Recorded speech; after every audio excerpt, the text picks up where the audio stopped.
Assalamualaikum warahmatullahi wabarakatuh. Teman-teman, kali ini kita akan membahas peranan Wali Songo dalam proses Islamisasi di Nusantara.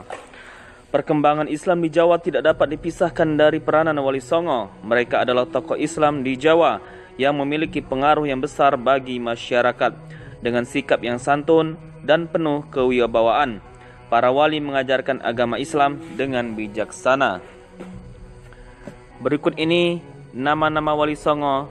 Yang pertama, Maulana Malik Ibrahim atau disebut juga Sunan Gresik. Selanjutnya, Raden Saleh, disebut juga Sunan Ampel. Selanjutnya, Maulana Ainul Yakin, disebut juga Sunan Giri. Selanjutnya, Raden Mas Joko Said atau disebut juga Sunan Kalijaga. Selanjutnya, Ja'far Shodiq, disebut juga Sunan Kudus. Selanjutnya, Umar Said, disebut juga Sunan Muria. Selanjutnya, Syekh Ma'dum Ibrahim, disebut juga Sunan Bonang. Selanjutnya, Syarif Hidayatullah, disebut juga Sunan Gunung Jati.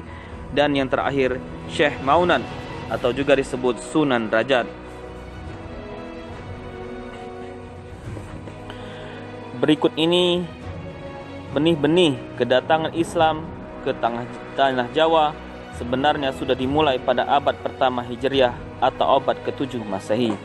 Hal ini dituturkan oleh Profesor Dr. Buya Hamka dalam bukunya Sejarah Umat Islam, bahwa pada tahun 674 Masehi sampai tahun 675 Masehi, sahabat Nabi Muawiyah bin Abi Sufyan pernah singgah ke tanah Jawa atau kerajaan Kalingga, menyamar sebagai pedagang.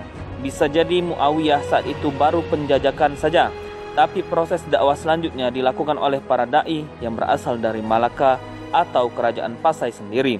Sebab saat itu lalu lintas atau jalur hubungan antara Malaka dan Pasai di satu pihak dengan Jawa, di pihak lain sudah begitu pesat. Di samping wali-wali tersebut masih banyak ulama yang dakwahnya satu koordinasi dengan Sunan Ampel. Hanya saja 9 tokoh Sunan Wali Songo yang dikenal selama ini memang memiliki peran dan karya yang menonjol dalam dakwahnya. Berikut ini adalah sebuah gambar tentang Wali Songo. Selanjutnya, peranan Wali Songo dalam proses Islamisasi. Yang pertama, Syekh Maulana Malik Ibrahim merupakan tokoh yang berasal dari Arab. Selama kurang lebih 20 tahun ia berhasil mencetak kader dakwah di Gresik. Beberapa wali telah menjadi muridnya seperti Sunan Ampel. Oleh karena itu, Maulana Ibrahim dianggap sebagai perintis penyebaran agama Islam di Pulau Jawa. Teman-teman bisa lihat gambar yang sebelah kanan ini adalah makam Maulana Malik Ibrahim. Yang kedua, Sunan Ampel. Sunan Ampel merupakan seorang tokoh yang mendirikan pondok pesantren di Ampel Denta, dekat Surabaya. Ia dianggap sebagai penerus Maulana Malik Ibrahim. Teman-teman bisa lihat itu Masjid Sunan Ampel gambarnya. Yang ketiga adalah Sunan Rajat. Perhatian Sunan Rajat lebih banyak ditumpahkan kepada upaya peningkatan kesejahteraan pada fakir miskin. Ia mengorganisir zakat, infak, dan sedekah. Selain itu, ia menganjurkan kepada para santrinya, rakyat, dan pembesar Kesultanan Demak untuk hidup sederhana. Berikut itu gambar makam Sunan Rajat. Selanjutnya, Sunan Kudus. Sunan Kudus menguasai berbagai ilmu tauhid atau keesaan Tuhan, ilmu fikih atau hukum-hukum, dan berbagai ilmu dalam agama Islam lainnya, yang mendapatkan kepercayaan dari Kesultanan Demak untuk menjabat hakim tinggi. Yang kelima adalah Sunan Giri. Kegiatan dakwah Islam yang dilakukan Sunan Giri menitik beratkan pada bidang pendidikan.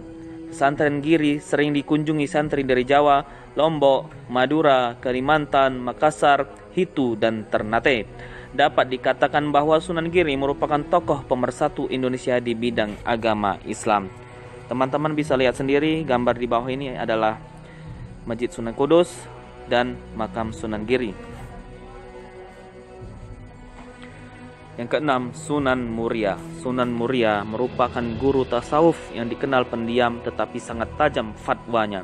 Ia tinggal di tempat yang sunyi, terpencil dan jauh dari keramaian, yakni di kaki Gunung Muria. Beliau seringkali menyampaikan dakwah kepada masyarakat dari kalangan bawah seperti petani, pedagang, dan nelayan. Ia juga seorang wali yang menyukai seni. Beberapa lagu mencapat bernuansa Islam diciptakannya, seperti Sinom dan Kinanti. Yang ketujuh, Sunan Kalijaga. Sunan Kalijaga menyampaikan dakwah dengan sasaran golongan petani dan buruh. Ia mengadakan dakwah keliling keluar kota Demak. Sarana dakwah yang digunakan berupa pertunjukan wayang kulit. Yang kedelapan adalah Sunan Bonang, dan yang kesembilan adalah Sunan Gunung Jati. Terlahir sebagai Syarif Hidayatullah pada tahun 1448 Masehi.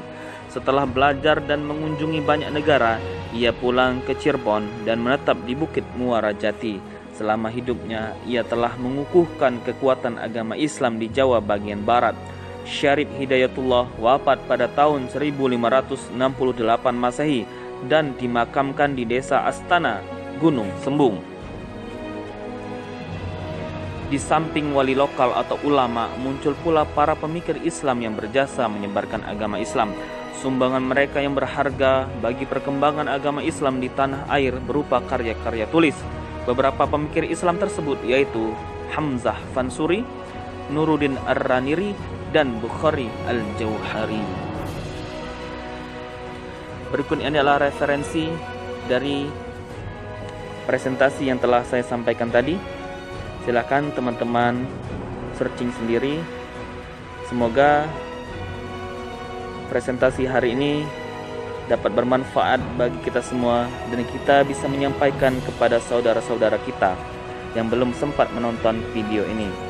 Demikianlah. Assalamualaikum warahmatullahi wabarakatuh.